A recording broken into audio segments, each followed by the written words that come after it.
जगप्रसिद्ध बावधन बगाड यात्रेला काही वेळात सुरुवात होणार आहे। यावेळी मानाचा बगाड्या म्हणून अजित ननावरे यांची निवड झालेली आहे। भैरवनाथ महाराजांना विधिवत कौल लावल्यानंतर त्यांना हा मान मिळालेला आहे। आपण पाहतोय साताऱ्यामधल्या बावधनमध्ये बगाड यात्रेचा उत्साह पाहायला मिळतोय। मोठ्या प्रमाणावर इथे भाविकांनी गर्दी केलेली आहे। मानाचा बगाड्या अजित ननावरे यांची निवड झाली आहे। भैरवनाथ महाराजांना विधिवत कौल लावल्यानंतर त्यांना हा मान मिळालाय। दरम्यान त्यांच्याशी संवाद साधलेला आहे।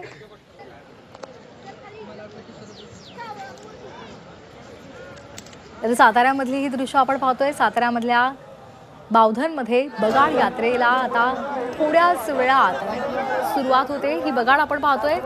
या यात्रेला मोठ्या प्रमाणात भाविकांनी गर्दी केलेली आहे। अजित ननावरे यांना मानाचा बगाडा होण्याचा मान मिळालेला आहे। ही थेट दृश्य आपण साताऱ्यामध्ये पाहतोय। गुलालाची उधळण केली जाते। मोठ्या संख्येने इथे भाविक उपस्थित आहेत आणि यंदा या बगाड यात्रेला तर तिथला आढावा घेतला आमचे प्रतिनिधी तुषार तपासे यांनी। पाहूया।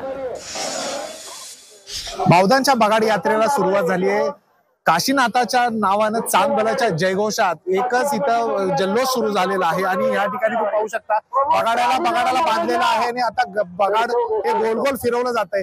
हे बाबळीच्या झाडाच्या लाकडांपासून हे बगाडी बनवलं जातं आणि त्याचबरोबर त्या ठिकाणी मोठ्या प्रमाणात जी या भागातील बैल असतात, बैलजोड्या असतात, खिल्लार जातीच्या बैलजोड्याच्या साह्यानं हे मोठं बगाड जे ओढलं जात असतं आणि या शेतातूनच या बगाड या ठिकाणावरून जे गावातलं मंदिर आहे काशीनाथाचं त्या ठिकाणी ते हे बगाड नेलं जातं। यावेळी अजित ननावरे नावाच्या व्यक्तीला ह्या वेळेचा बगाड्या होण्याचा मान मिळालेला आहे।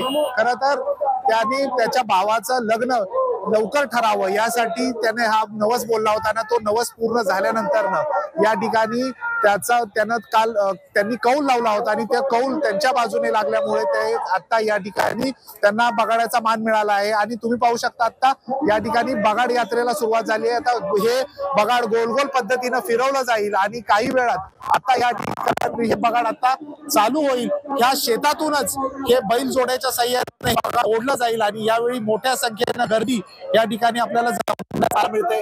काशीनाथाच्या नावानं चांगबलाचा जयघोष चालू असतो आणि मोठ्या संख्येनं राज्यभरातून मोठ्या संख्येनं भाविक इथं आल्याचं आपल्याला इथं पाहायला मिळतंय। तुषार तपासे, झी मीडिया, बावधन, सातारा।